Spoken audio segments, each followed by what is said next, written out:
Hello दोस्तों, आज जिस रोमांटिक ड्रामा मूवी को हम लोग एक्सप्लेन करने वाले हैं उस मूवी का नाम है लेडी चैटरलीज लवर। इस मूवी की कहानी में हम लोग एक औरत को देखेंगे जिसका पति एक वार में घायल हो जाता है। इसके बाद वो अपनी वाइफ की सेक्सुअल डिजायर को पूरा नहीं कर पाता है। इसके बाद वो अपनी नौकर से अपनी शारीरिक इच्छाएं पूरी करती है। ये मूवी काफी इंटरेस्टिंग है, इसलिए आपसे रिक्वेस्ट है कि आप इस मूवी को लास्ट तक जरूर देखना। तो चलिए इस मूवी को शुरू करते हैं। कहानी की शुरुआत में हम लोग कुछ लोगों को देखते हैं जो कि एक खदान में काम कर रहे होते हैं। तभी यहाँ पर एक जोरदार धमाका होता है। उसी वक्त ओलिवर नाम का एक आदमी बाहर होता है जो कि खदान में फंसे हुए लोगों की मदद करने के लिए दौड़ता है और वो उन्हें बाहर निकालता है। लेकिन इनमें से एक आदमी की मौत हो जाती है और उसकी डेड बॉडी को घर पहुंचाया जाता है। यहाँ उसकी वाइफ उसकी बॉडी को देखकर बहुत रोती है। वहीं दूसरी ओर हम लोग शहर में एक पार्टी होते हुए देखते हैं। यहाँ पर हम लोग कोनी नाम की एक ब्यूटीफुल लड़की को देखते हैं। तभी उसके पास एक आदमी आता है जिसका नाम क्लिफर्ड था, जो कि काफी अमीर होता है। ये लोग आपस में बातें करते हैं और दोनों एक दूसरे से इंप्रेस हो जाते हैं। ये लोग साथ में डांस भी करते हैं। लेकिन कोनी का दोस्त डंकन को ये पसंद नहीं आता है क्योंकि ये लोग आपस में बहुत खुश लग रहे थे और डंकन कोनी को पसंद करता था। कुछ दिनों के बाद ये दोनों शादी कर लेते हैं। शादी करते हुए ये लोग वादा करते हैं ये लोग हमेशा एक दूसरे के लिए वफादार रहेंगे और कभी भी एक दूसरे का साथ नहीं छोड़ेंगे। ये लोग शादी के बाद बहुत खुश थे। क्लिफर्ड एक आर्मी ऑफिसर होता है, इसलिए उसे अगले ही दिन जंग के लिए जाना पड़ता है। लेकिन जंग के दौरान क्लिफर्ड बुरे तरीके से घायल हो जाता है। इसके बाद उसे वापस घर भेज दिया जाता है। आज क्लिफर्ड आने वाला है और ये सारे लोग उसके आने को लेकर बहुत खुश हैं। कोनी और इस घर के सारे नौकर क्लिफर्ड का वेलकम करने के लिए खड़े होते हैं। क्लिफर्ड को देखकर कोनी बहुत खुश होती है। लेकिन तभी हम लोग ये देखते हैं उस जंग में घायल होने की वजह से क्लिफर्ड के कमर के नीचे का हिस्सा काम नहीं कर रहा था और उसका नीचे का हिस्सा पूरा पैरालाइज हो चुका था। क्लिफर्ड व्हील चेयर में अंदर आता है। कोनी क्लिफर्ड को देखकर बहुत खुश थी, लेकिन वो अंदर से बहुत दुखी थी। कोनी की शादी कुछ ही दिन पहले हुई थी और उसकी जिंदगी में ये सब हो जाएगा वो कभी नहीं ऐसा सोची थी।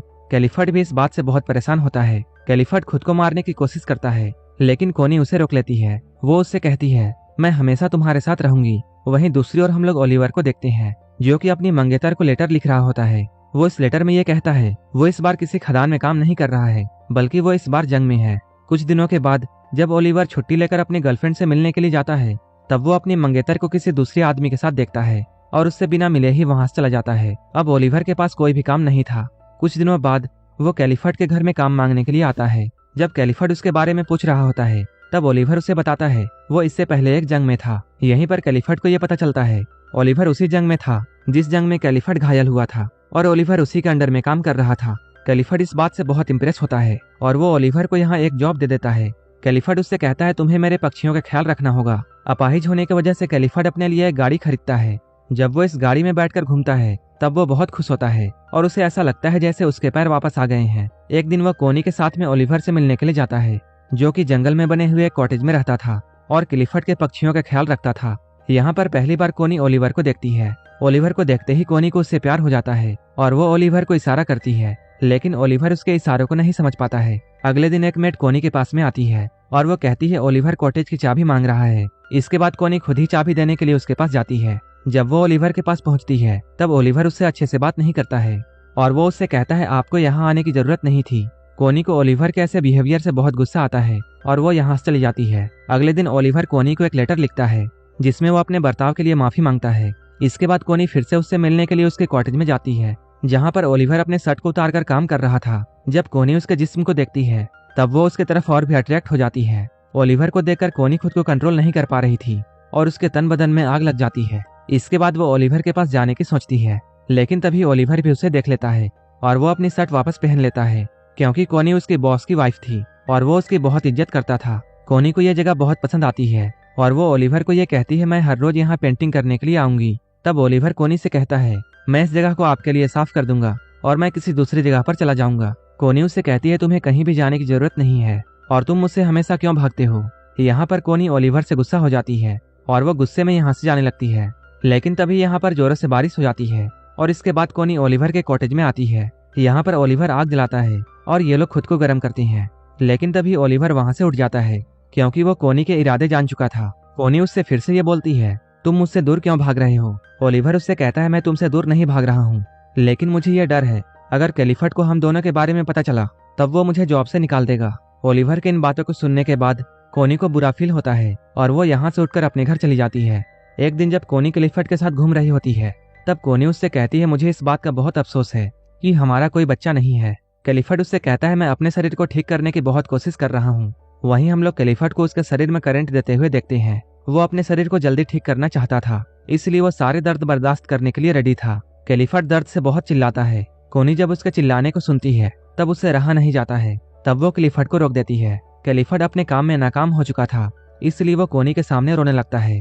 इसके अगले दिन कोनी जंगल में जाती है। तभी उसे ओलिवर वहां दिखाई देता है। ओलिवर यहाँ काम कर रहा होता है। तभी वो ओलिवर के पास में जाती है। यहाँ पहुंचकर वो छोटे चूजों को देखती है और वो उन्हें देखकर रोने लगती है। इन छोटे चूजों को देखकर उसे अपने बच्चे की याद आती है, क्योंकि अब क्लिफर्ड बच्चे पैदा नहीं कर सकता है और कोनी इस बात से बहुत दुखी थी। कोनी को रोता हुआ देखकर ओलिवर उसके पास आता है और उसे गले से लगा लेता है। अब ओलिवर भी कोनी को पसंद करने लगा था, इसलिए वो उसे अपने साथ अपने कॉटेज में ले जाता है। यहाँ पर ये दोनों इंटीमेट होते हैं।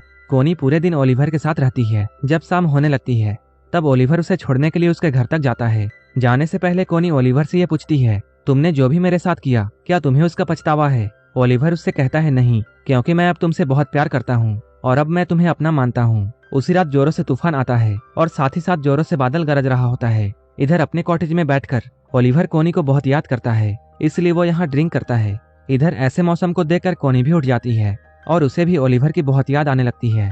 उसे भी रात में नींद नहीं आ रही थी। वो खिड़की से ओलिवर के घर के रोशनी को देखती है। इसके बाद वो खुद को नहीं रोक पाती है और दौड़ते हुए ओलिवर के पास पहुंच जाती है। लेकिन तभी हम लोग ये देखते हैं, कोनी को ओलिवर के पास जाते हुए उनकी एक मेड देख लेती है। इधर ओलिवर भी कोनी का वेट कर रहा था। ओलिवर उससे कहता है, मुझे ऐसा नहीं लगा था कि तुम मुझसे मिलने के लिए आओगी। कोनी उससे कहती है, मैं तुमसे बहुत प्यार करती हूँ और मैं तुम्हें कभी अकेला नहीं छोड़ूंगी। इसके बाद ये दोनों यहीं पर इंटीमेट होते हैं। एक दिन क्लिफर्ड के घर में पार्टी होती है। यहाँ पर कोनी का दोस्त डंकन भी आया होता है। क्लिफर्ड देखता है कोनी और डंकन साथ में डांस कर रहे हैं। उसे ये देखकर अच्छा नहीं लगता है। अगले दिन क्लिफर्ड कोनी से ये कहता है, तुम्हारे लिए तुम्हारे हस्बैंड से ज्यादा इम्पोर्टेंट एक बच्चा पैदा करना है। शायद इसलिए तुम अब गैर मर्दों के साथ रहने लगी हो। कोनी हमेशा से एक बच्चा चाहती थी और क्लिफर्ड को इसलिए ऐसा लगता था कोनी डंकन के करीब इसी वजह से जा रही है। वो जब यहाँ से जाने वाली होती है तभी क्लिफर्ड उससे कहता है, उसे इस बात से कोई भी फर्क नहीं पड़ता है, वो किसी से भी बच्चा पैदा करे, लेकिन वो बच्चा मेरा होना चाहिए। इस बात से कोनी को बहुत गुस्सा आता है और वो क्लिफर्ड से गुस्सा होकर ओलिवर के पास में जाती है और ये लोग फिर से यहाँ इंटीमेट होते हैं। एक दिन कोनी को ये पता चलता है कि वो प्रेग्नेंट है और वो इसके बारे में क्लिफर्ड को बताती है। क्लिफर्ड ये सुनकर बहुत खुश होता है और वो कोनी से उस आदमी का नाम पूछता है, लेकिन कोनी उस आदमी का नाम नहीं बताती है। एक दिन क्लिफर्ड ओलिवर से मिलने के लिए उसके पास में जाता है और वो कोनी को भी अपने साथ में ले जाता है। ये लोग जा ही रहे होते हैं तभी ओलिवर पीछे से आता है और वो कोनी को अपने बाहों में लेकर किस करने लगता है। ये लोग इधर किस कर रहे होते हैं तभी क्लिफर्ड कोनी को आवाज लगाता है। असल में क्लिफर्ड की गाड़ी कीचड़ में फंस गई थी, लेकिन तभी वहां पर ओलिवर आता है और वो उसकी गाड़ी को धक्का लगाता है।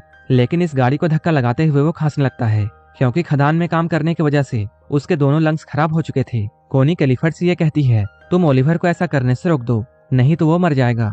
लेकिन क्लिफर्ड ऐसा नहीं करता है। काफी कोशिश करने के बाद ओलिवर उसकी गाड़ी को कीचड़ से निकाल देता है और खांसता हुआ यहाँ से चला जाता है। थोड़ी देर बाद कोनी ओलिवर के पास में आती है। यहाँ वो कोनी से गुस्से में ये कहता है, उसने 12 सालों तक उनके खदान में काम किया है और ऐसा करके उसने अपने लंग्स को खराब कर लिया, लेकिन उसके बाद भी उसे जंग लड़ने के लिए भेज दिया गया। वो कहता है, मेरी लाइफ तुम लोगों के जैसे नहीं है, इसलिए तुम्हें अपने पति के पास वापस जाना चाहिए। एक दिन कोनी की मेट, जिसका नाम मिस बोल्टन है, वो ओलिवर के कॉटेज में आती है। यहाँ पर उसे कोनी की डायरी मिलती है। उस डायरी को देखकर वो समझ जाती है कोनी के पेट में जो बच्चा है वो ओलिवर का है। इधर क्लिफर्ड आने वाले बच्चे की खुशी में अपने घर में एक पार्टी रखता है, लेकिन तभी वहाँ मिस बोल्टन आती है और वह क्लिफर्ड को यह बताती है कोनी के पेट में जो बच्चा है वो ओलिवर का है। इसके बाद जब कोनी क्लिफर्ड से मिलती है तब क्लिफर्ड उस पर बहुत गुस्सा होता है। कुछ देर के बाद कोनी मिस बोल्टन के पास जाती है। वो उससे पूछती है, तुम्हें ये सब किसने बताया? मिस बोल्टन कहती है, मैं सब कुछ जानती हूँ, और वो कोनी को इसके बारे में ज्यादा कुछ नहीं बोलती है। कोनी को ऐसा लग रहा था जैसे मिस बोल्टन को ओलिवर ने सब कुछ बताया है, लेकिन मिस बोल्टन कहती है, मुझे ओलिवर ने कुछ नहीं बताया है। ये सुनकर कोनी रोने लगती है और वो मिस बोल्टन से कहती है वो ओलिवर से बहुत प्यार करती है। इसके बाद मिस बोल्टन उसके पास आती है और उससे वो माफी मांगते हुए ये कहती है, तुम्हें जल्दी से ओलिवर के पास जाना चाहिए, नहीं तो तुम्हारा पति उसे मरवा देगा। ये सुनकर कोनी भागते हुए ओलिवर के पास में जाती है, लेकिन वो देखती है यहाँ कोई नहीं है। ये देखकर कोनी बहुत रोती है, लेकिन तभी वहाँ पर ओलिवर आ जाता है और उसे देखकर कोनी उसे गले लगा लेती है। इसके बाद हम लोग देखते हैं कोनी क्लिफर्ड के घर में आती है। यहाँ पर वो क्लिफर्ड से डिवोर्स मांगती है, लेकिन क्लिफर्ड उसे मना कर देता है और वो उसे ओलिवर को बुलाने के लिए कहता है। जब ओलिवर यहाँ पर आता है, यहाँ पर इन दोनों के बीच में बहस होती है। इसके बाद कोनी और ओलिवर क्लिफर्ड के घर को छोड़कर चले जाते हैं। उनके घर से निकलते ही क्लिफर्ड घर के बाहर आता है और वो कोनी को तलाक देने के लिए मान जाता है और वो ओलिवर के साथ में चली जाती है और यहीं पर यह मूवी खत्म हो जाती है। आपको क्या लगता है, कोनी ने क्लिफर्ड के साथ सही किया या गलत? ये हमें कमेंट में जरूर बताना। और अगर ये मूवी अच्छी लगी हो तब एक लाइक जरूर कर देना और ऐसे ही वीडियोस के लिए